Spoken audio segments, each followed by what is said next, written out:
வணக்கம் நண்பர்களே. இங்கே வந்து பார்த்தீங்கன்னாக்கா நான் ஒரு தக்காளி தோட்டத்தில் இருக்கேன். இந்த தக்காளி தோட்டத்துக்கு வந்து பார்த்தீங்கன்னா நம்மளுடைய வெஸ்டீஜுடைய அக்ரி ப்ராடக்ட்டை கொடுத்து ரிசல்ட் எப்படி வந்திருக்குன்னு மட்டும் நீங்கள் பாருங்கள். இந்த இடத்துல பார்த்தீங்கன்னா நம்ம வேருக்கு என்ன கொடுத்தோங்கன்னா 2 கோல்டு கொடுத்துங்க, அவ்வளோதான், வேறு எதுவும் கொடுக்க கிடையாது. ரெண்டாவது டோஸை என்ன பண்ணேன்னா மாசு நேனோடெக்கு 3/4 கிலோ கொடுத்துருக்கேன். இது வந்து பார்த்தீங்கன்னா 65 சென்ட்டு. இவ்வளோ தான் கொடுத்தது. இது செடியோடைய குரோத்தை பாருங்கள் எப்படி இருக்குன்னு, பூவு பிஞ்சு. இப்போ வந்து கொடுத்தது வந்து பார்த்தீங்கன்னா லாஸ்ட்டாக கொடுத்த பிஞ்சுக்கு தான் கொடுத்தேன். இப்போ வந்து கொடுத்தது வந்து பார்த்தீங்கன்னா லாஸ்ட்டாக கொடுத்த பிஞ்சுக்கு தான் கொடுத்தேன்.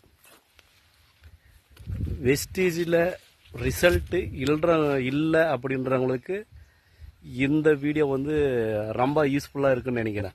நான் ரிசல்ட் இல்லைன்றாங்க இல்லையா, அவங்களுக்கு வந்து இந்த வீடியோ வந்து கண்டிப்பாக காட்டலாம். ஏன்னா ஆர்கானிக்காக ஒரு பொருள் நம்ம கொடுத்து ரிசல்ட்டு வரலன்றவங்களுக்கு இந்த காணொளி ரொம்ப பயனுள்ளதாக இருக்குன்றது எந்த விதமான ஒரு மாற்று கருத்தும் இல்லை.